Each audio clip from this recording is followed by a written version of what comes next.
गेल्या 3 महिन्यांपासून महाराष्ट्राच्या राजकारणात केंद्रस्थानी असणारे आष्टी मतदारसंघाचे आमदार सुरेश धस बीड जिल्ह्यातील संतोष देशमुख यांच्या अपहरण आणि हत्या प्रकरणात आक्रमक भूमिका घेत आहेत। संतोष देशमुख प्रकरणात जे कोणी दोषी असतील त्या सगळ्यांना शिक्षा व्हावी यासाठी धस आग्रही आहेत आणि प्रयत्नही करतायत।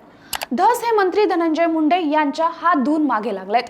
दरम्यान याच संदर्भात सुरेश धस बीडचे पालकमंत्री अजित पवारांची भेट घेऊन मंत्री धनंजय मुंडे यांच्या 2019 ते 2024 पर्यंतच्या जिल्हा नियोजन विभागाच्या कामाची चौकशी करण्याची मागणी करणार होते।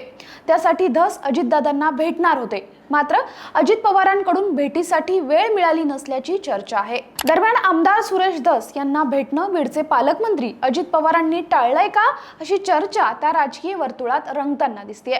अजित पवार यांची भेट न घेताच आता सुरेश धस बीडला रवाना झाल्याचीही माहिती आहे।